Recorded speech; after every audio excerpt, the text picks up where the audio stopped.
Welcome to lesson 39. So arbitrarily this lesson is still part of the intermediate level, but as far as I'm concerned you are in advanced. Keep in mind that I don't think the advanced level is any harder than the beginner's level. Remember how hard the perfect tense was. I think that's pretty tough for the level that you're at. And then we just have seen the subjunctives. I think those are pretty tough. Now this lesson is very important because this type of stuff is used all the time. So this lesson has a lot to it, and I don't think the concept is necessarily terribly difficult, but it is different than Spanish, so it might require you to really concentrate. So I've called it responding with antecedents. Other people call it short answer. And so let me read this with you. We have seen how antecedents, helping verbs, work. Now we must learn that they can shorten longer sentences in response to a question. The rest of the sentence is implied. Observe. Number 1, do you take Diana to be your lawfully wedded wife? So this is the question the pastor says to the groom on the day of the wedding. And so he answers, yes, I do. So that's a wedding vow, okay? Un voto de casamiento. Okay, so he just answers, yes, I do. Now, we've learned that you use do, does, did with questions, right? And so it has no meaning. So basically what he's saying here is sí, yo, and then una palabra que carece de significado, ¿verdad? Pero entonces, esa palabra aquí, ¿de dónde lo cogió? Lo cogió de aquí. Como venía en la pregunta, la palabra, entonces, cuando yo respondo cogiendo ese antecedente, entonces queda insinuada toda la oración. Okay, so this is the most common way of saying it. We don't say yes. We say yes, I do. That's the most common way. We don't say the long version. We could say the long version. Yes, I do take Diana to be my lawfully wedded wife. But the most common way is the short answer using the antecedent. So let's look at another example. Do you like to drink coffee 3 times a day? No, I don't. So here I'm taking the antecedent and I'm making it negative, but it's the same antecedent, and because it's an answer to a question, the entire sentence of the question is understood. Okay, great. So here's a question, and these are all going to be questions because this only works in response to questions. Okay, so this is a question in the future tense. So here's your antecedent, and here's your complement. Okay, and what separates them? The subject and the adverb. We've seen that. So here it is. Will you forever be faithful to your wife? Yes, I will.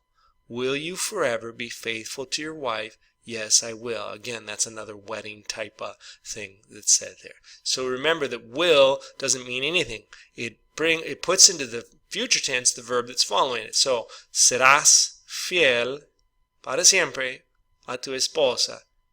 And so, how do you translate this? It's untranslatable. Si, yo, and then future tense.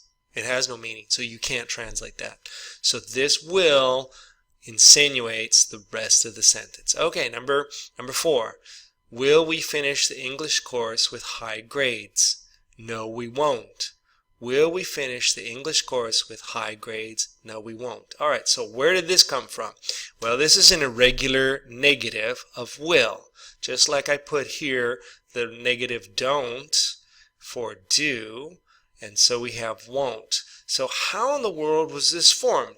Well, I think in a future lesson, or maybe in this lesson, I show its derivation, its etymology, but it comes from don't. So it rhymes with don't. This is the negation in the present tense, and this is the negation, contraction, in the future tense. So that's where it's been influenced by this, and obviously doesn't derive straight from the will like all the contractions do. Won't.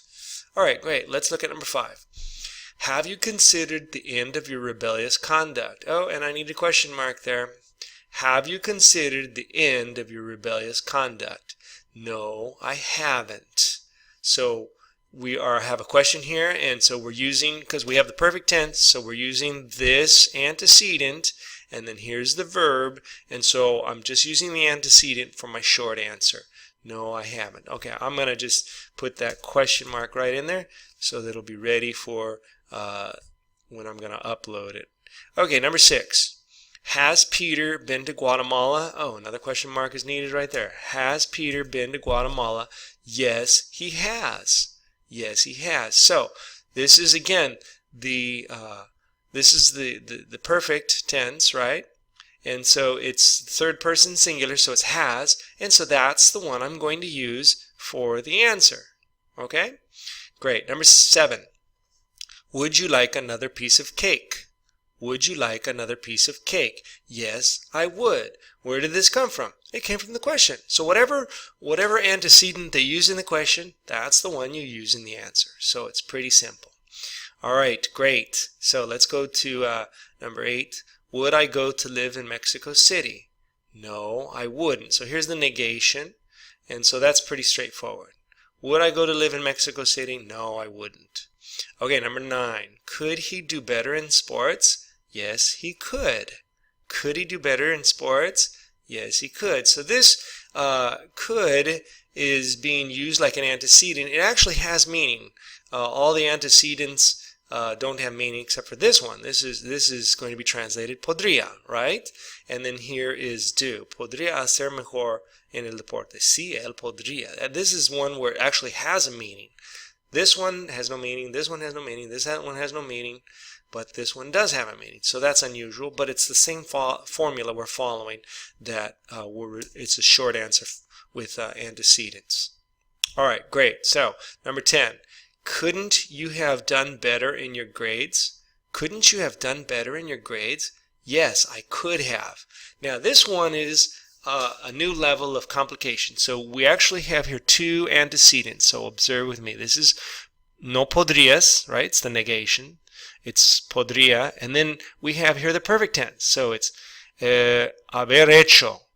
No podrías haber hecho mejor con tus notas, tus calificaciones, right? So we have 2 antecedents before the complement. So this is getting complicated grammar. How do we do the short answer? Well, we put both antecedents. Yes, I could have.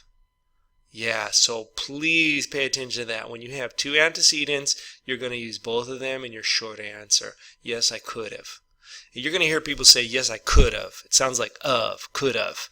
People will even write it sometimes, people who don't know. They'll say could have. So if you see somebody write could have, this is what they meant to say. That's how it's pronounced, but it means could have.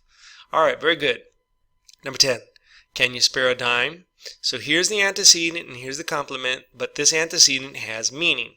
No, I'm afraid I can't. All right, good. So let's look at this. Podrías dar de sobra, porque spare is de sobra, una moneda de 10 centavos, dime. No, I'm afraid I can't.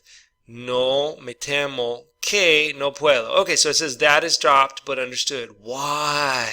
Why can we drop out the subordinating conjunction that?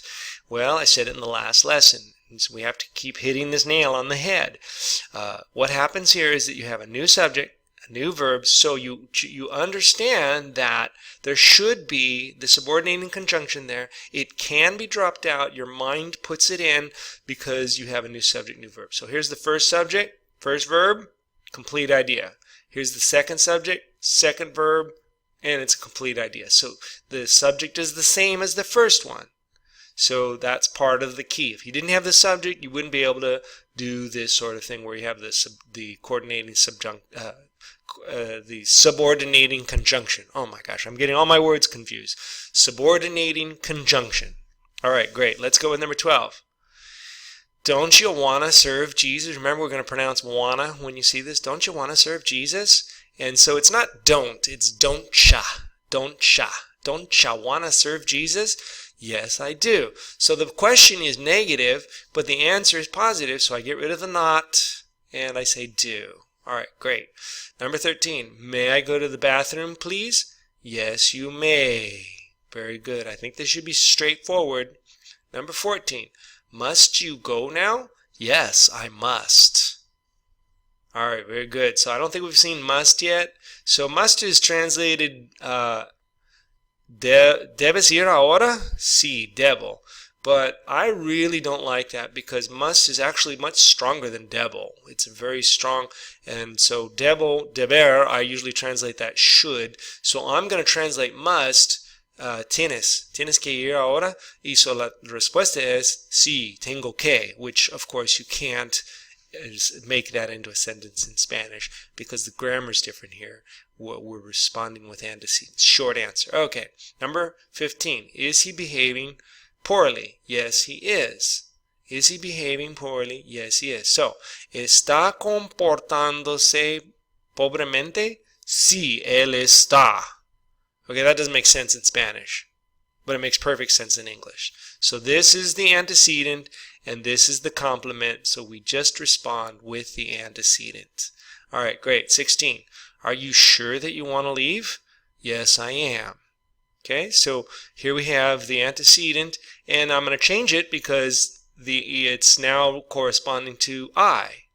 This is the copulative that corresponds to you, and this is the copulative that corresponds to I. So I hope that doesn't throw you for a loop. Number 17.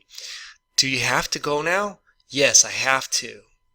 Okay, so have to go is tienes que ir, right? So how do we treat this? The word to is not an antecedent, right?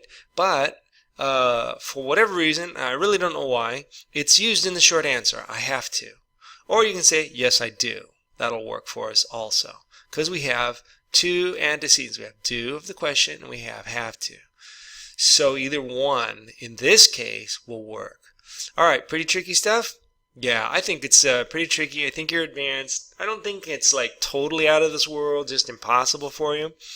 You got to work with it. You got to practice it, and you'll get it. All right, let's look at our vocabulary. Vocabulary 39, 20 words and phrases, total to date 660 words. Cake, cake, conduct, conduct, conducted, conducted, drink, drank, drunk. All right, so this is one of the 15 verbs that the present tense is the past tense is and the past participle is So it's drink, drank, drunk. And we'll look at these again later in one of the advanced lessons. So it'll be easy for us because we've already seen it. Faithful, faithful, forever, forever, high. This is a homonym with high. Okay, so high is like for a building or a cliff, and tall is for a person. Okay, great. Law, law, longer, longer. Model, model, modeled. Must, must. Okay, so I'm writing here that it's more emphatic than have to. So we'll look at that right here in just a second. But in the meantime, let's go on. Rebel. Rebel is a noun and rebellious is an adjective. Okay? Response, response. Rest of, shorten, shorten.